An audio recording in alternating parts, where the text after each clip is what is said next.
No ar, Rede Escola Notícias da Educação, nossa revista semanal dedicada a acompanhar os temas importantes da educação brasileira. Nesta edição, vamos destacar o ensino preocupado com a cidadania e o cinema inclusivo. Sejam bem-vindos à Rede Escola. Notícias da Educação. A experiência escolar que valoriza desde cedo a construção da cidadania a partir do perfil da comunidade, da história e cultura dos estudantes e familiares e, principalmente, Clarissa, usando a afetividade como ferramenta de aprendizagem. Eu estive nessa escola, Ernesto. Ela fica lá em Sepetiba, na zona oeste do Rio de Janeiro. Ah, na minha terra, né? Pois é, então você já deve ter ouvido falar. Lá, meninas e meninos estão sempre revendo valores importantes, como respeitar o coleguinha, as diferenças entre eles e entender cada vez mais a cultura do lugar e da família. Vamos ver agora na reportagem. O projeto surgiu da observação mesmo, através da observação do público, né, que o colégio atende. As pessoas que moram aqui, elas foram trazidas de outra localidade e realocadas aqui pelo governo do estado. E aí o projeto busca isso, valorizar esse sentimento de pertença, buscar esse sentimento de pertença neles, de pertencimento do local e de identidade também. Então, buscamos trabalhar a partir daí com o poema Morte e Vida Severina, que fala justamente de um retirante que vem do Nordeste em busca de uma vida melhor, digamos assim, né? Inspirada no conto de João Cabral de Melo Neto, Morte e Vida Severina, a aula de artes trata do êxodo para a região em que vivem os alunos. Histórias que já passaram a ser contadas pelos estudantes, como se o ensaio da peça propusesse a descoberta da própria consciência cidadã. O pescador, ele vai pescar, se despede da família. Aí tem uma tempestade. Para Maria, cidadania tem a ver com cuidado. Tem amizade, tem compreensão. Cidadão são as pessoas que sabem cuidar do mundo, sabem preservar o meio ambiente. E a intenção era justamente que eles se tornassem ativos desse fazer e que eles se tornem também conscientes da formação deles, né?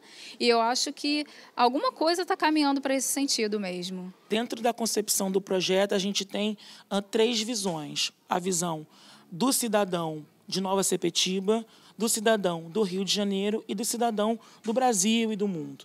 Segundo o diretor e idealizador do projeto junto aos professores, a maneira encontrada por eles para trabalhar a cidadania foi integrar áreas do conhecimento. Nas aulas de ciências, confecção de puffs de garrafas PET. Nas aulas de história, contos africanos e a construção de murais dos heróis negros esquecidos.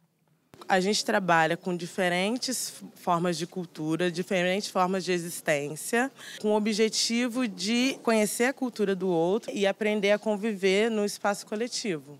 A gente pensa que o projeto, não só com negro, mas com indígena ou com branco, com qualquer tipo de cultura, a gente tem que procurar investir nas culturas de referência para essas crianças, para que essas crianças possam ter responsabilidade, possam realmente se perceber enquanto produtores de cultura. E é assim, com aprendizados sobre a reutilização de materiais para inovar, contação de histórias, que os pequenos, considerados sementes do amanhã, revelam seu saber.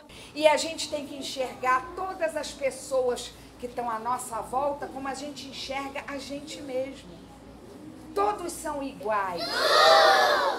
O que a gente pensa desse projeto para que essas crianças daqui a 5, 10 anos possam repensar e replanejar é justamente isso. Eles pensarem que, enquanto atores sociais, eles precisam atuar de forma reta com o mundo que eles estão interagindo. Veja a nossa história na Rede Escola. Os direitos humanos desenhados em painéis de azulejos por aproximadamente 500 estudantes de escolas localizadas na comunidade de Pavãozinho e também na comunidade Cantagalo, no Rio de Janeiro. É, Clarissa, e eles têm a meta de inscrever os direitos humanos em 1000 escolas da cidade. Nós vamos ver como os estudantes interpretam a declaração da ONU nos azulejos. O uma peça simples de origem árabe que ganhou conotação artística nas formas e uso com o passar do tempo. Mas no projeto Inscrir, o azulejo serve para construir novos valores. A nossa metodologia é particularmente de trabalhar com alunos, até com os professores, até com funcionários da escola também, para deixá-los pensar, debater, pensar, ilustrar um artigo da Declaração Universal dos Direitos Humanos. Os direitos são universais, mas a interpretação é individual. Aqui nesse grande painel na zona portuária está a visão de alunos de 6 escolas públicas do Rio de Janeiro sobre os direitos humanos. Mas será que a origem de cada um determina a forma de expressar esse direito? Por exemplo, o direito ao aprendizado é igual em qualquer lugar do mundo? Direitos humanos são universais, sim, mas é o problema do não respeitar dos direitos humanos que é universal. Todos precisamos que se fala, se trabalha, se repite sempre essa questão de direitos humanos. É uma coisa que deve entrar na educação real, aqui numa escola, por exemplo, e na nossa educação todos os dias. Até agora, o projeto já passou por quase 20 escolas e instituições no Rio, mas o objetivo é ampliar para espalhar 1000 painéis pela cidade. Os alunos participam de todo o processo e aprendem com as mãos, pois tudo é construído manualmente, passo a passo. Primeiro, eles estudam sobre direitos humanos. Depois, escolhem um dos 30 direitos que estão na cartilha. Direito a um tribunal imparcial. Por que você escolheu esse direito? Antes, nas épocas, tinha banheiro para negros, para brancos, bebedouro para negros e para brancos, tudo para negros e para brancos. Você acha que o tribunal ele deve ser imparcial, ser igual tanto para negro quanto para branco? Sim, porque ninguém tem que ter preconceito um com os outros. Os azulejos passam a fazer parte do patrimônio da escola e da cidade que foram construídos. Assim, o nome de cada aluno passa a ficar gravado na história.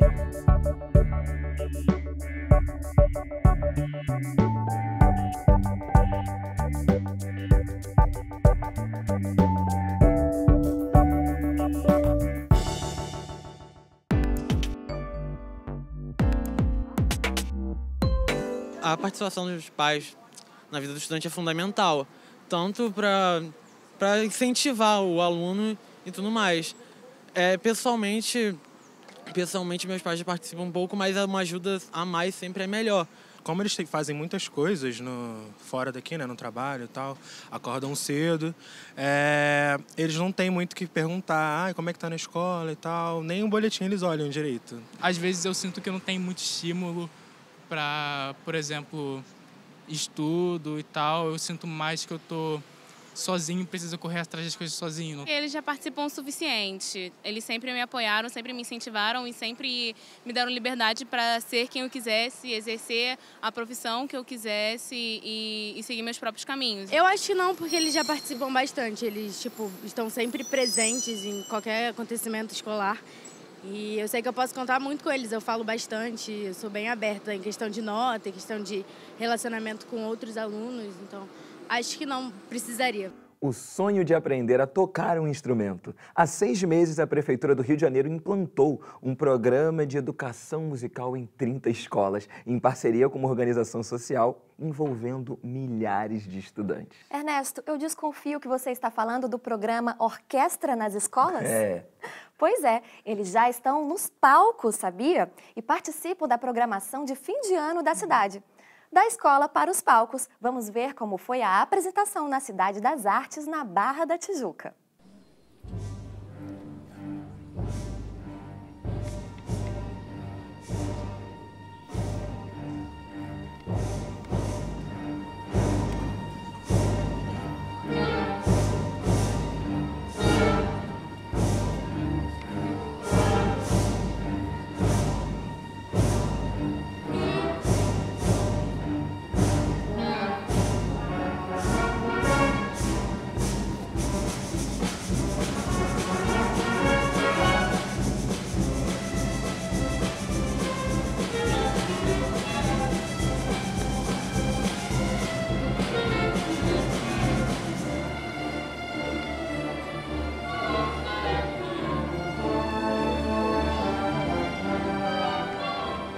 Eu me atraí pela flauta porque foi um dos instrumentos mais práticos que eu consegui achar para poder começar, assim, porque eu queria sempre aprender um instrumento novo, só que eu nunca conseguia.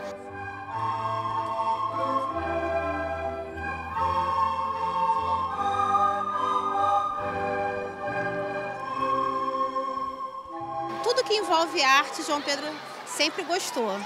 E quando o professor da escola informou que ia ter essa audição, esse teste, ele logo pediu para fazer.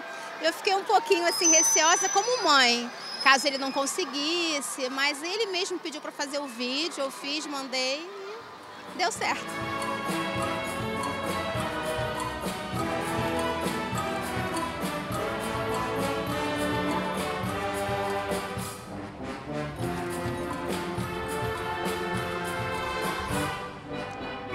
São dezenas de milhares de crianças se tornando instrumentistas e participando de grupos musicais dentro de uma rede pública que é muito capilarizada na cidade e grupos que se entrecruzam, né? Grupos que vão tocar em outros lugares da cidade. Então nós tivemos aqui hoje crianças do Jacarezinho, da Cidade de Deus, da Maré, do Chapadão, de Copacabana tocando juntas. Elas vão continuar tocando juntas. E nós estamos multiplicando esses grupos dentro da rede para tocar juntos, nas escolas dos outros. Então essa cidade partida vai começar a ser costurada daqui para frente, pela cultura, que é a nossa vocação.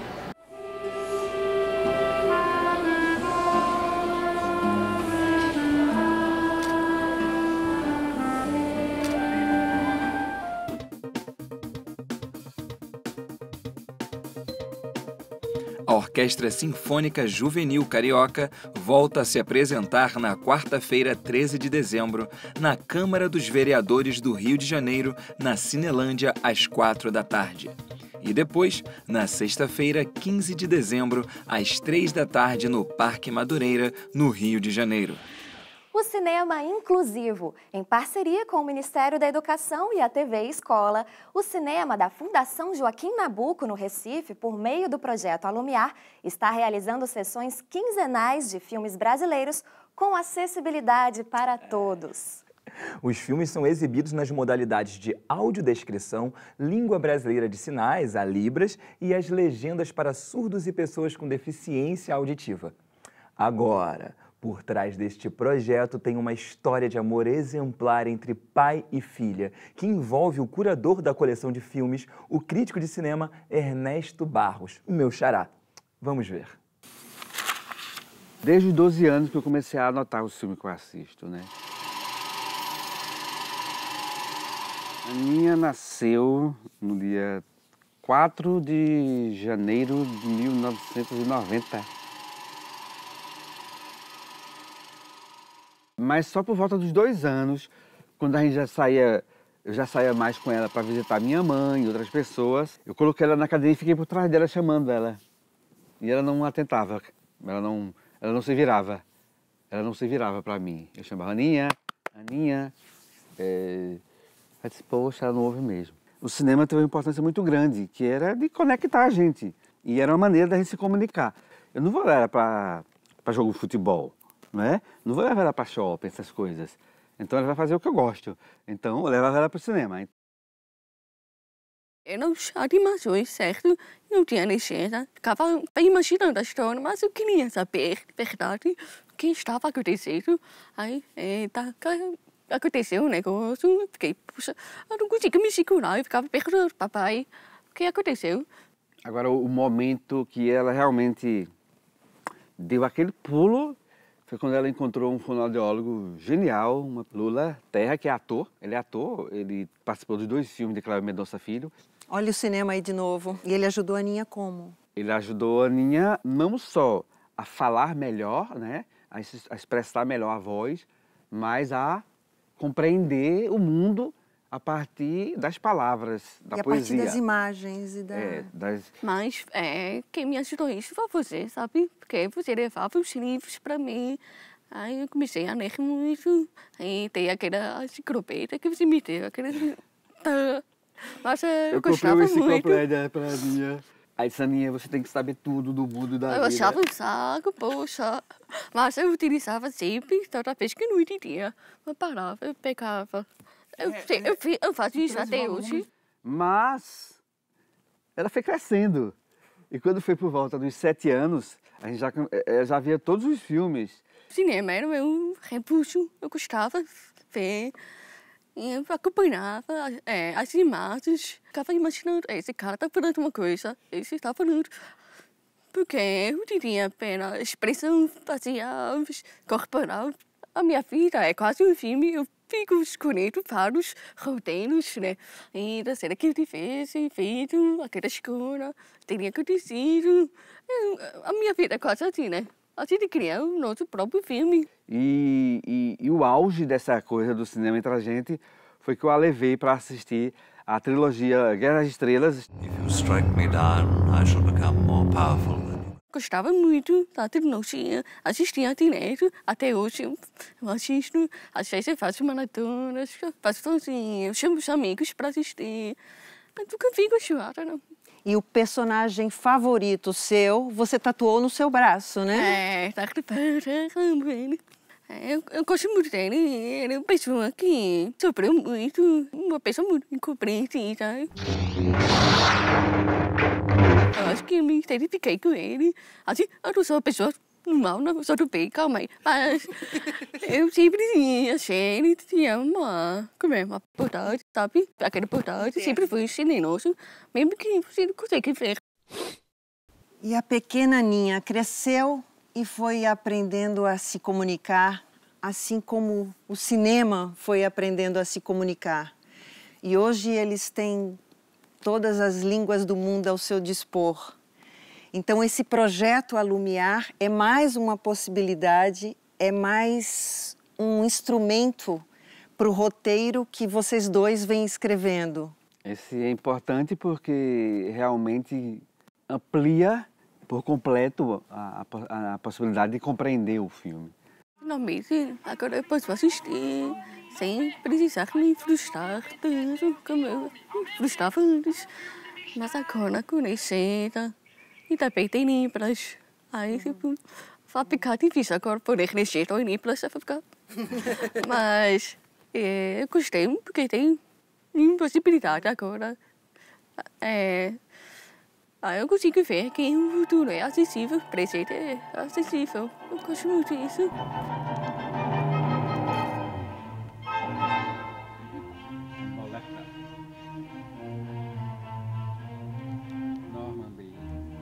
A primeira república instalada no Brasil foi a de Pernambuco, a partir de uma revolução separatista há exatos 200 anos. Com direito a uma nova Constituição e ainda a bandeira que é hoje adotada pelo Estado.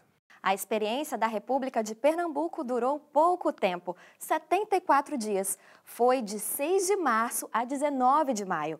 O assunto é tema do documentário 1817, A Revolução Esquecida, dirigido por Tezuka Yamazaki. Vamos ver como foi o lançamento esta semana no Recife. A Revolução Pernambucana de 1817 foi esquecida, sim, pela história do Brasil. Hoje, em Pernambuco, o tema está no currículo da escola pública e registros desse movimento republicano estão no Recife, como o painel em azulejo do artista plástico Corbiniano Lins, na entrada do prédio onde fica o Núcleo de Tecnologia da Educação do município. E também o monumento criado por Abelardo da Hora, na Praça da República. Neste local, na época da Revolução, ficava a Casa do Erário, onde está o atual Palácio do Governo. E ainda há na cidade construções que foram cenário da guerra.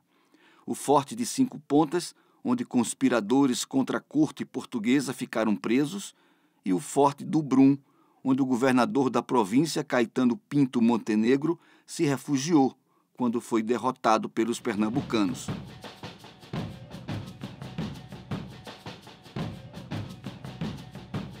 Para o lançamento do filme, dirigido por Tezuka Yamazaki e produzido pela TV Escola e Ministério da Educação, o maior templo do cinema em Pernambuco, o São Luís. Orgulhosos de seu passado, os pernambucanos lotaram o belo cinema. E um bom número de atores compareceu à sessão precedida pelas palavras nervosas da diretora. Eu fiquei meio assustada hoje quando cheguei aqui e todo mundo me parabenizando pelo filme, enfim, que o filme que é uma maravilha, agradecendo. Eu fiquei muito preocupada. Eu acho que vocês têm que ver o filme primeiro para saber se o filme está à altura. Eu só posso dizer que eu, Favila, toda a equipe envolvida nesse projeto, tanto os meninos que trouxemos do Rio como os daqui, entendeu? Cláudia Assis, Camila, que seguraram as pontas aqui com a produtora daqui do Recife, nós fizemos mais do que podíamos para fazer um filme à altura dessa história grandiosa brasileira. Para mim não é pernambucana, é brasileira. O documentário 1817, A Revolução Esquecida, é baseado no livro A Noiva da Revolução, do jornalista Paulo Santos. Foi um movimento que instituiu a primeira experiência de república no Brasil, durante 74 dias, e teve como motivos principais uma crise econômica regional e os altos impostos cobrados pela corte portuguesa, instalada no Rio de Janeiro. Me diz, Capuca, onde foi parar o dinheiro dos meus impostos? Você já conhecia essa história da Revolução de 1817? Conhecia essa história da Revolução, inclusive eu conhecia por uma parte muito mais que é contada dentro dos terreiros. A parte do Malunguinho, por exemplo, que foi um homem que se rebelou e foi-se embora para o Quilombo, e do Quilombo ele trouxe toda a parte da luta, da guerra, né? Então, Malunguinho foi um negro, né, que hoje permeia dentro dos terreiros, né, na figura de entidade, mas que ele participou assiduamente dessa batalha, né, dessa revolução. É uma parte muito importante da história do Brasil e da história principalmente do Pernambuco, mas que muda tudo do que a gente pensa sobre revolução e sobre o que iniciou esse movimento tão grande que a gente ainda leva até hoje. Então, ensina tudo o que a gente não sabe sobre o início de se rebelar, de ir contra o que é imposto, de ir contra o sistema, digamos assim. E é o início de tudo isso, é isso que o filme mostra. É o primeiro despertar do povo. A gente colocou como uma revolução esquecida, porque esse é o grande fato, essa revolução foi esquecida dentro da história do Brasil, né? Apesar de ela ter acontecido, ela ter sido tremendamente reprimida, com muitas mortes, mas houve uma história de amor. Há uma história shakespeariana ali dentro, né? De uma interdição entre um brasileiro revolucionário e a filha de portugueses, né, ligados à Casa Real e que tiveram que aderir à Revolução pela força dessa união. O documentário 1817, A Revolução Esquecida, produção da TV Escola e do Ministério da Educação, com direção de Tezuka Yamazaki, será lançado no dia 13 de dezembro, quarta-feira, às 7 horas da noite, em São Paulo, na Cinemateca Brasileira, Largo Senador Raul Cardoso, 207, Vila Clementina. E na sexta-feira, 15 de dezembro, o documentário estreia aqui na TV Escola, às 9 horas da noite, horário de Brasília. A participação dos pais é importante na vida escolar do filho para acompanhar mesmo o que o filho está dando na escola. E essa conversa em casa ajuda a eles compreenderem melhor a matéria e a vivenciar o que eles estão estudando na escola, para não ficar uma distância entre a família e a escola. A minha mãe, ela já participa bastante, ela me ajuda fazendo trabalho, se eu tenho alguma dúvida, ela também me ajuda. A família estando presente junto com os nossos filhos sempre é um a mais para poder contribuir até para o desenvolvimento deles, de confiança, de conquista, dentro das partes culturais e todo no geral da escola. Eu acho muito importante a participação dos pais na nossa vida acadêmica. Qualquer ajuda que você precisar, pode pedir a orientação deles. Isso é muito importante. Eu não gostaria que eles participassem mais da minha vida escolar, porque eles já participam muito. E, às vezes, eles acabam colocando muita expectativa em cima das coisas e eu acabo ficando nervosa. Gostaria que eles participassem mais para me incentivar mais um pouco, porque o meu estudo, assim, é bem complicado, integral, aí cansa, às vezes pensa em desistir, e eles participando mais um pouco, eu ficaria mais incentivada, mais querendo mais, entendeu? E hoje a nossa revista Rede Escola Notícias da Educação fica por aqui. E vocês já sabem, o nosso programa passa sempre às 7 horas da noite, às sextas-feiras, com reprise aos sábados, 4 horas da tarde, domingo, meio-dia e agora também nas segundas-feiras ao 12:30. Até lá! A gente se vê!